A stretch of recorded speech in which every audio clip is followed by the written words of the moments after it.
மக்களுக்கு நல்லது பண்றதுக்கு அரசியலுக்கு வாங்கடா, கொள்ளை அடிக்கிறது கொலை பண்றதுக்கு மாடா அரசியலுக்கு. திமுக ஒரு பக்கம் வேட்பாளர் அறிவிச்சிட்டாங்க, இந்த பக்கம் தாவேகாவும் வேட்பாளர் அறிவிச்சிட்டாங்க. இந்த வேட்பாளர் பட்டியலை நீங்க எப்படி பாக்குறீங்க சார்? உங்களோட பார்வை என்ன சார்? சூடு பிடிக்கல, அடிக்க ஆரம்பிச்சு. செந்தில் பாலாஜியை வந்து கரூர்ல இருந்து வேற கோயம்புத்தூர் இது கொண்டு போயிட்டாங்க. எனக்கு ஒரு கொஸ்டின், அது என்ன காரணம் சார்? ஏன் செந்தில் பாலாஜி கரூர் தான் அவரோட செல்வாக்கான தொகுதி, ஏன் ஒரு கோவை மேற்கோ தெற்குல அறிவிச்சிருக்காங்க? எதனால? கரூர்ல இருந்து நாத்தப்படுறது பாத்தீங்கன்னா எங்கேயோ அந்த சம்பவத்தோட கனெக்டடா தான் தெரியுது. ஓகே, அதுல வந்து பாருங்க, இப்ப சிபிஐ இது விசாரணை நடத்திட்டு இருக்கு, அது ரிப்போர்ட் வரப்போகுது. அதுல ஏதாவது பிரச்சனை வந்துடக்கூடாதுன்னு சொல்லிட்டு அவரை நீங்க அங்கே போயிடுங்கன்னு சொல்லிட்டாங்களா?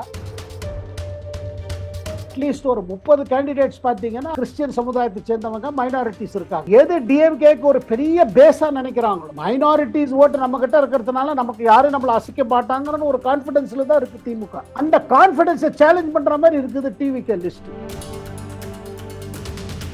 இந்த தேர்தலில் விஜய் தன்னை ஒரு ஃபேக்டரை பண்ணிட்டார். இதுல பாருங்க, இப்ப அடுத்த 10 நாள்ல இதுதான் சர்ச்சையா இருக்க போகுது. முதல்ல எதெல்லாம் திமுகவுக்கு ஒரு பெரிய ஸ்ட்ராங் பில்லர் நினைக்கிறாங்களோ அதெல்லாம் அவர் டார்கெட் பண்றாரு. ஆனால் திமுகவும் செல்வாக்கு இருக்கிறது சென்னை தான் ஒரு மேஜர் ரோலாக இருக்குது. இப்போ அதிமுக எப்படி மேற்கு மண்டலத்தில் இருக்கோ அதே மாதிரி திமுகவோட கோர் பாயிண்டே வந்து சென்னை தானே. அதை தான் சேலஞ்ச் பண்ணுறாங்க.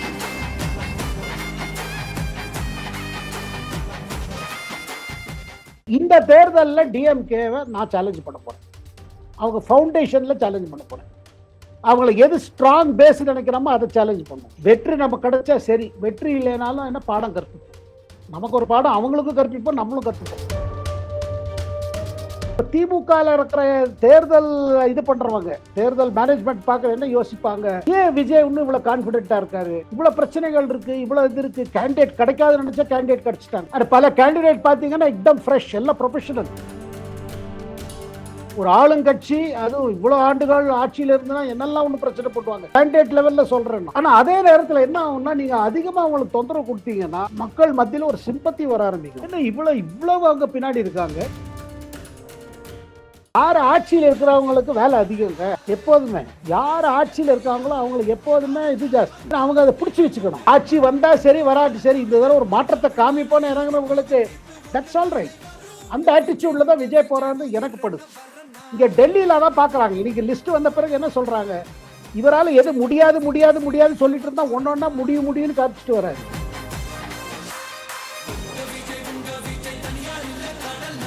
என்ன கேட்டீங்கன்னா, Vijay will script one history. இந்த 4 முனை போட்டி, 40 முனை போட்டின்னு எத்தனை முனை போட்டின்னு எத்தனை உருட்டினாலும் இங்கே 2 முனை போட்டி தான். ஒன்னு டிவிகே, இன்னொன்னு டிஎம்கே. மக்கள் விரோத ஆட்சி நடத்துற ஸ்டாலின் சார் வேணுமா, மக்களை நேசிக்கிற விஜய் வேணுமா? அவ்வளவுதான் இந்த தேர்தலே. உங்க விஜய் நான் வரேன். கலர் கண்ணாடி வாய்ஸ் நேயர்களுக்கு வணக்கம். இன்று நம்மோடு இருப்பவர் மூத்த பத்திரிகையாளர் சேகர் ஐயர். வணக்கம் சார். இப்போ பார்த்தீங்கன்னா தமிழ்நாட்டு அரசியல் ரொம்ப சூடு பிடிச்சிச்சு அப்படின்ற மாதிரிலாம் சொல்லலாம். ஏன்னா அந்தளவுக்கு தான். ஏன்னா திமுக ஒரு பக்கம் வேட்பாளர் அறிவிச்சிட்டாங்க, இந்த பக்கம் தாவேகாவும் வேட்பாளர் அறிவிச்சிட்டாங்க. இந்த வேட்பாளர் பட்டியலை நீங்கள் எப்படி பார்க்குறீங்க சார்? உங்களோட பார்வை என்ன சார்? இப்போ சூடு பிடிக்கல, அடிக்க ஆரம்பிச்சிருச்சு. பார்த்தீங்கன்னா சூடுன்றது வேண்டாம், சூடுன்ற வார்த்தை வேண்டாம், புயல் தான். இப்ப அதுக்கு மேல போகுது இது. இப்ப கொஞ்சம் அதுவும் காரணம் என்னன்னா 2 காரணம். ஒண்ணு பாருங்க, எதிர்பார்க்காத அளவுக்கு விஜய் வந்து கேண்டிடேட்லாம் போட்டாரு. இது யாருமே அவங்க நினைச்சாங்க, அது அவங்களுக்கு எதிர்த்து இருக்கிறவங்க நினைச்சாங்க ஏதோ பெரிய பிரச்சனை இருக்கும், இவங்களுக்கு கேண்டிடேட் கிடைக்க மாட்டாங்க, அதுல ஒண்ணுமே அனுபவம் இல்லாதவங்க எல்லாம் என்ன போட போறாங்க, அவங்க நிர்வாகிகளுக்கும் ஒன்றும் இது இல்லை, அப்படி இப்படின்னு பல இதுல கால்குலேஷன்ல இருந்தாங்க. 2வது, தொடர்ந்து அவங்களுக்கு நெருக்கடி, கேம்பெயின் வெளியில வர முடியாத மாதிரி நெருக்கடி.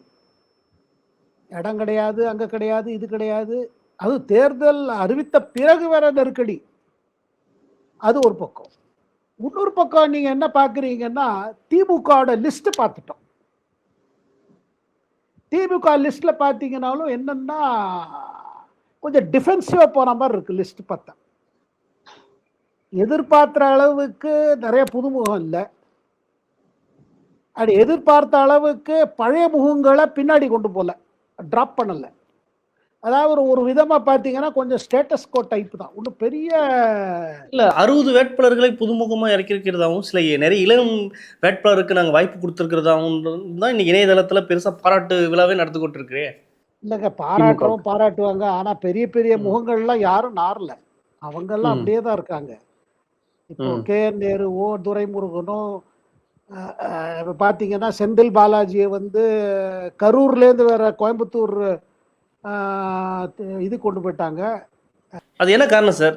அது எனக்கு ஒரு கொஸ்டின். அது என்ன காரணம் சார்? ஏன் செந்தில் பாலாஜி கரூர் தான் அவரோட செல்வாக்கான தொகுதி, ஏன் ஒரு கோவை மேற்கோ தெற்குல அறிவிச்சிருக்காங்க? எதனால அங்கே அந்த பக்கம் வானதி நிற்க போகிறதாவா, இல்லை விஜய் இந்த 41 பேர் இறந்ததுக்கு ஒரு காரணம் மக்கள் வந்து கடுமையான கோவத்தில் இருக்குன்றதுக்காக அப்படி ஒரு இதா? இல்லை, அவங்க தரப்புலேருந்து சொல்றது என்னன்னா, இல்லை திமுகவுக்கு அதாவது அந்த நாடு கொங்கு நாடுல எப்போதுமே கொஞ்சம் திமுகவுக்கு அவ்வளவு செல்வாக்கு இல்லை. இந்த தரம் எப்படி 21 கூட அவர் முழுமையா அவருக்கு சார்ஜ் கொடுத்தாங்க, அந்த மாதிரி இந்த தரம் அவரே அங்க போட்டியிட்டு திமுகவுக்கு ஒரு பர்மனண்டா பேஸ் பண்ணுவதற்காக செய்யறான்னு அவங்க சொல்றாங்க, அவர்களுக்கு ஆதரவுலா பேசுறவர்கள். பட் கரூர்ல இருந்து நாத்தப்படுறது பார்த்தீங்கன்னா எங்கேயோ அந்த சம்பவத்தோட கனெக்டடா தான் தெரியுது. ஓகே, அதுல வந்து பாருங்க, இப்ப சிபிஐ இது விசாரணை நடத்திட்டு இருக்கு, அது ரிப்போர்ட் வரப்போகுது. அதுல ஏதாவது பிரச்சனை வந்துடக்கூடாதுன்னு சொல்லிட்டு அவரை நீங்க அங்கே போயிடுங்கன்னு சொல்லிட்டாங்களா, இல்ல அப்புறம் கரூர்ல இருந்து போட்டிட்டா கூட கோயம்புத்தூர் இதை பார்த்துக்கலாம், ஒன்றும் ரீஜன் அந்த கரூர்ல இருந்து போட்டிட்டாலும் ஒண்ணுதான், ஈரோடுல போட்டிட்டாலும் அந்த என்டையர் இது உங்க அந்த பெல்ட் தான், அது நீங்க பார்த்துக்கலாம். ஆனா அவர் அங்க இது பண்ணினது பார்த்தீங்கன்னா இது ஒரு பெரிய சேஞ்ச்.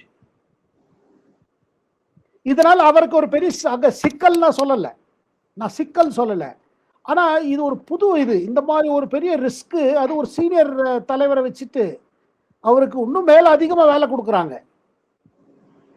இதையும் நீங்க எப்படி சமாளிக்க, நீங்க தான் சமாளிக்கணும். அப்ப அப்படி பார்க்கும் பொழுது எனக்கு என்ன படுவதுன்னா, திமுகக்கு நம்ம முன்ன நினைத்தது போல ரொம்ப எல்லாமே ஸ்மூத்தா இருக்குது, ஒன்றும் பிரச்சனை இல்லை, எல்லாம் பேச்சுவார்த்தைகள்லாம் முடிச்சிட்டோம். அப்புறம் இட ஒதுக்கீடு பாருங்க, முதல்ல ஃபிகர் அக்ரி பண்ணிட்டாங்க, ஃபிகர் அக்ரி பண்ண அப்புறம் தொகுதிகள், அதுல எல்லாம் எத்தனை இழுபடி பாருங்க. இதெல்லாம் பார்த்தீங்கன்னா இன்னும் அடுத்த 23 நாள்ல நீங்க எப்படி கிரவுண்ட்ல இறங்க போறீங்க? கெமிஸ்ட்ரி இப்ப பாருங்க, எந்த கட்சி திமுக அந்த அலையன்ஸ்ல கட்சி யாருமே ரொம்ப திருப்தியா இல்லை. வெளியில சொல்றாங்க ஆமாமா திருப்தியா தான் இருக்கு, எங்களுக்கு நல்லா தான் போயிட்டு இருக்கு அப்படிங்கிறாங்க. ஆனா உள்ள பாத்தீங்கன்னா ஒரு அதிருப்தியா இருக்குது, தொகுதிகள் கிடைக்கல. அதை விட காங்கிரஸ் 28 சீட்டை வாங்கிட்டாங்க, ஏன்னா அதான் முதல் கடுப்பு. அதுக்கு மேல இவங்க தேமுதிக வந்து 10 சீட்டு கட்டாங்க, ஒரு ராஜ்யசபாவை எடுத்துட்டாங்க. இதுல பார்க்கும்போது இந்த பக்கம் பார்த்தீங்கன்னா நம்ம தமிழ் வெற்றி கட்சி இதுல பார்த்தீங்கன்னா ஒரே ஒரு என்ன சொல்றாங்கன்னா, இல்ல நீங்க வந்து புது கட்சி, நீங்க புது முகம் கொண்டு வந்துறீங்க, 3-4 அதிமுக முன்னாள் எம்எல்ஏஸ், ஒரு முன்னாள் எம்பி, உங்களுக்கு புதுசா கொண்டு வரணும்னா உங்கள்கிட்ட ஆட்கள் இல்லையா அப்படி இப்படிங்கிறாங்க. பட் அது நான் சொல்லுவேன் அது மைனர் பாயிண்ட்.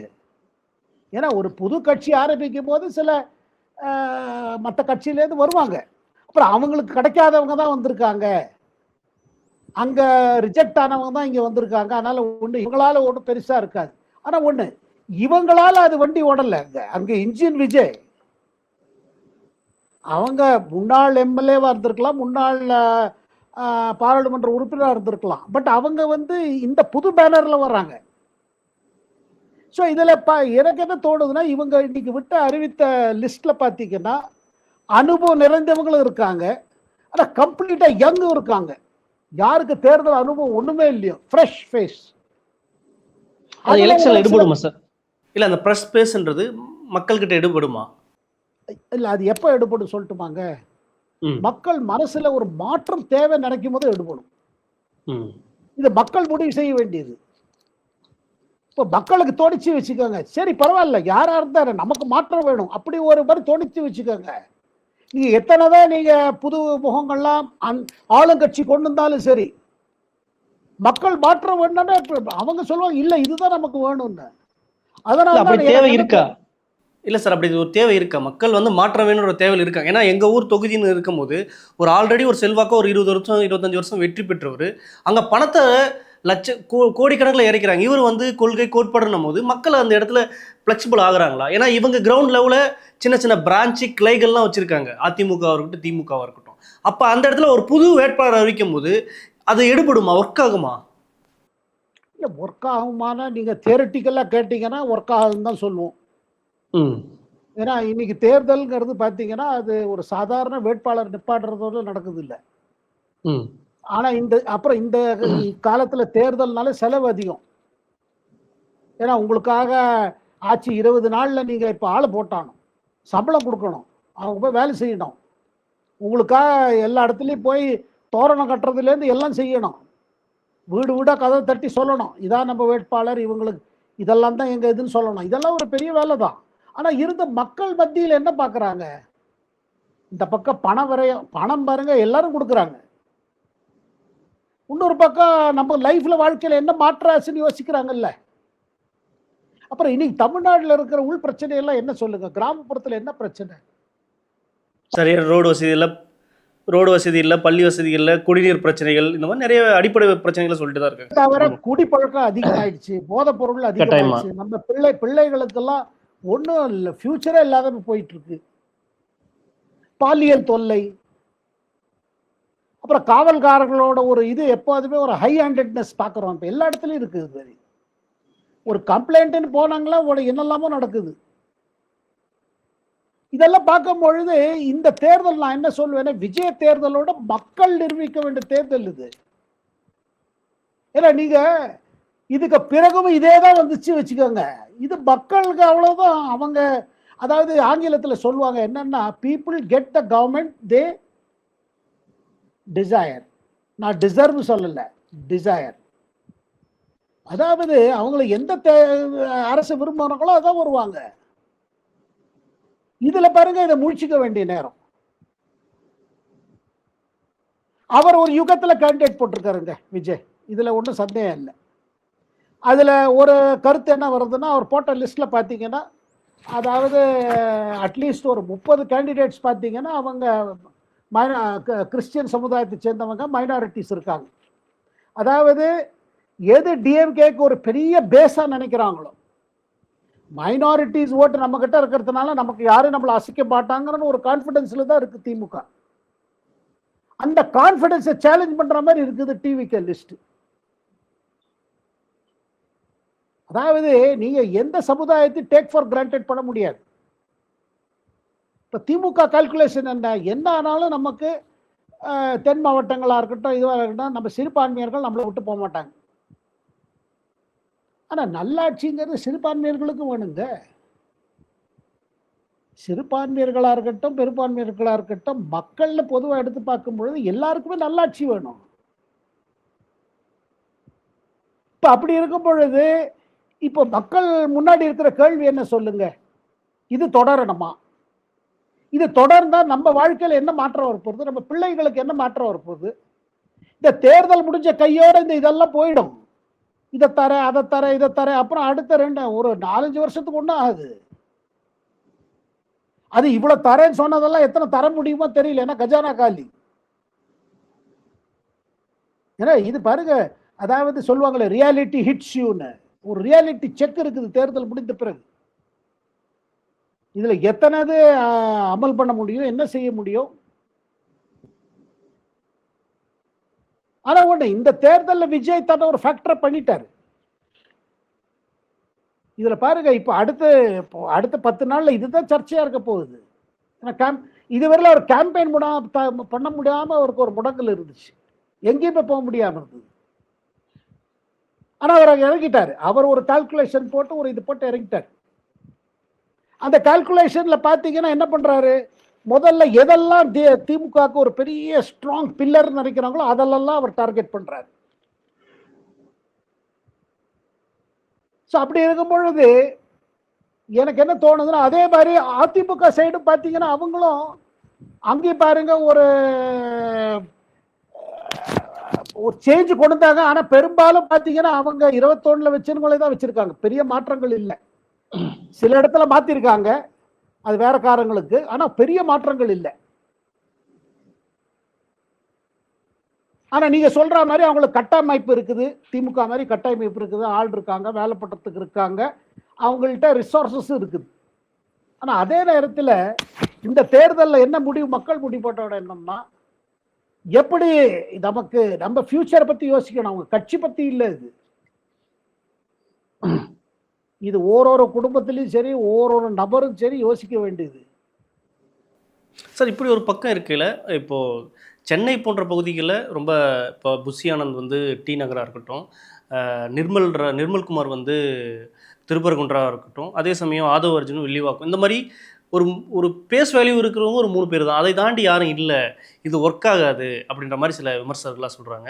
அது எப்படி பார்க்குறீங்க?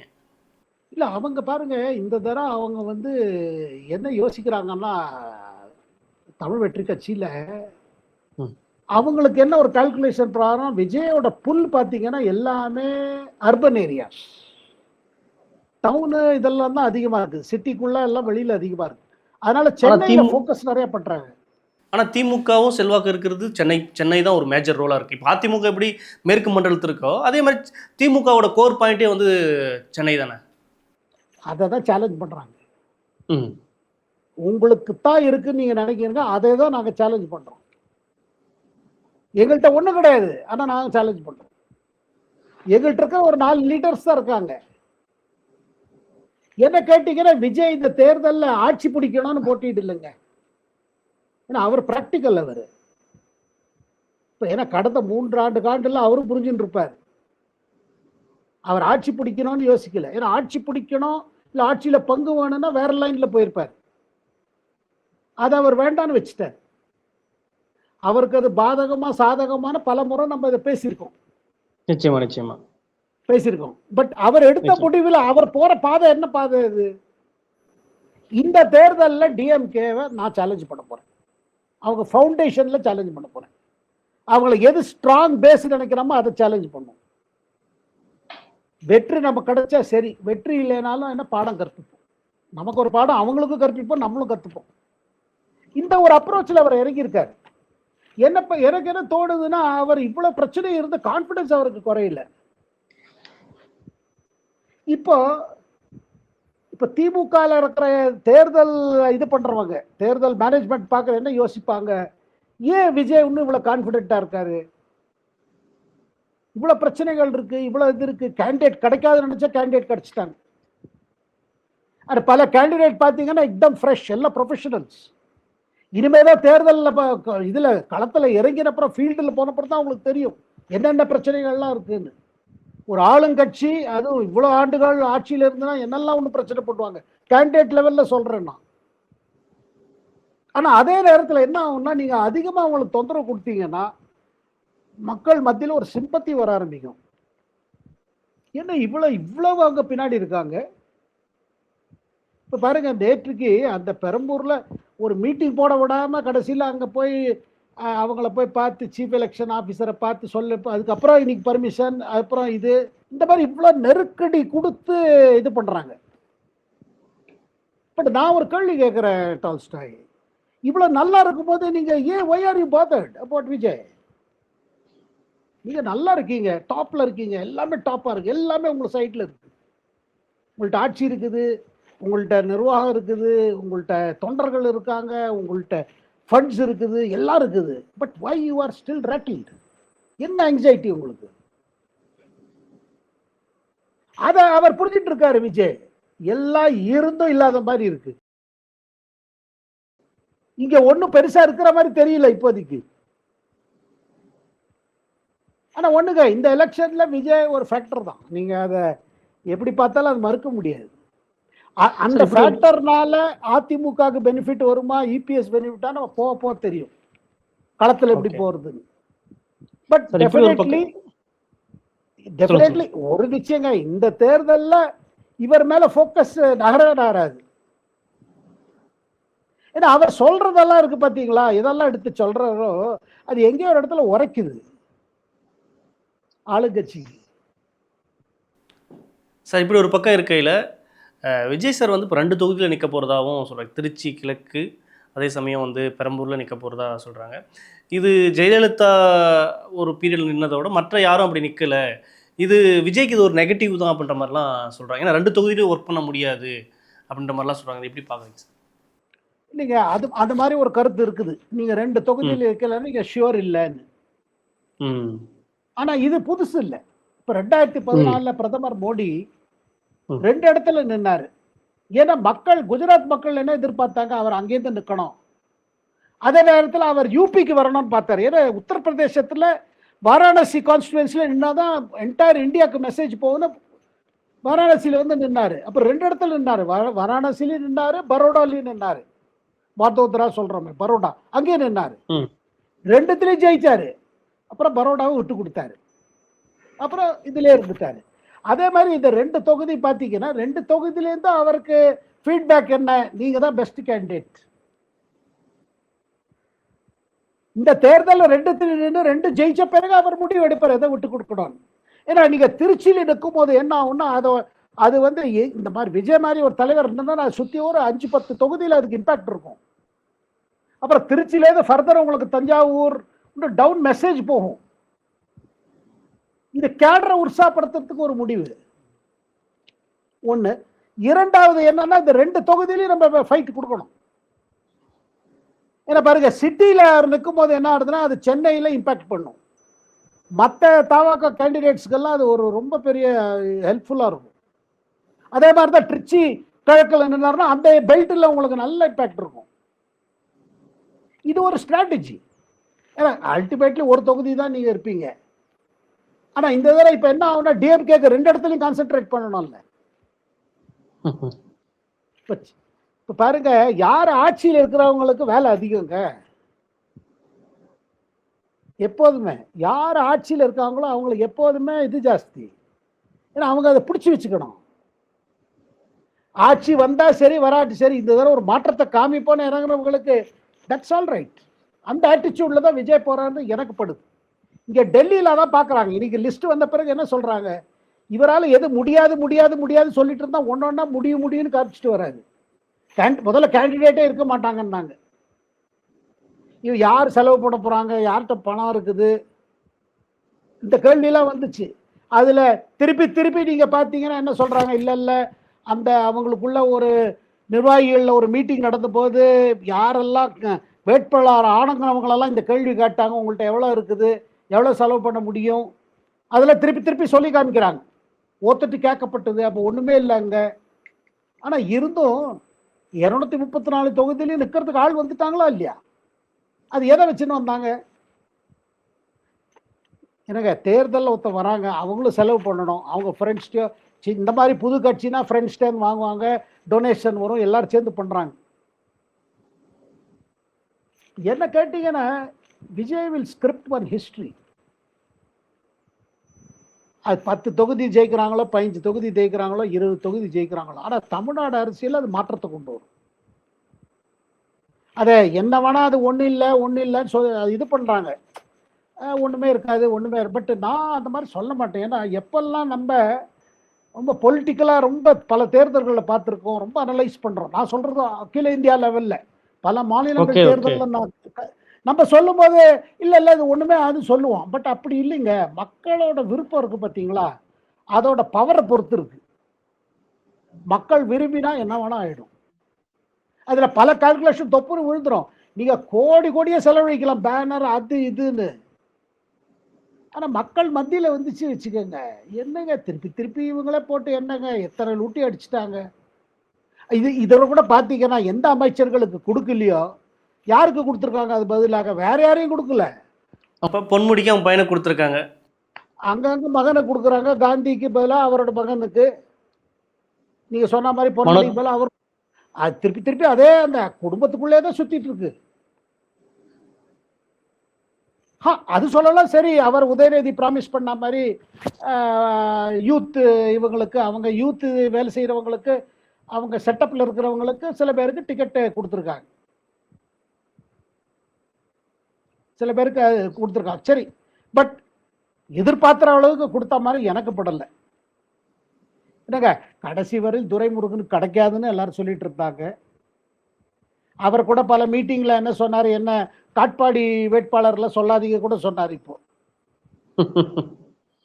சொன்னார்ல. கண்டிப்பா அப்ப சொன்னாரு. அப்ப லாஸ்ட் மினிட் வரையில ஏதோ ஒரு இது இருந்துச்சு இல்ல, என்ன திரு ஏன் அப்படி இல்ல எல்லாம் சார் அவருக்கு அந்த தொகுதியில் அந்த மக்கள் மத்தியிலேயே அவருக்கு செல்வாக்கு இல்லை, ஒரு அதிருப்தி இருக்குன்னு சொல்றாங்க. திரும்ப ஏன் கொடுக்குறாங்க? மத்த ப்ரெஷருங்க. ம். சில சமயம் என்ன ஆகுது, அவர் கொடுக்காம போய் நமக்கு இன்னும் பெரிய டேமேஜ் ஆயிடுமோன்னு ஒரு பயம் இருக்குது. இப்ப செந்தில் பாலாஜி மாதிரி தலைவர்கள்லாம் நீங்க அவங்க, அதாவது உங்க கட்சிக்கு நிறைய செஞ்சிருக்காங்க, அதனால நீங்க லாபம் அடைஞ்சிருக்கீங்க.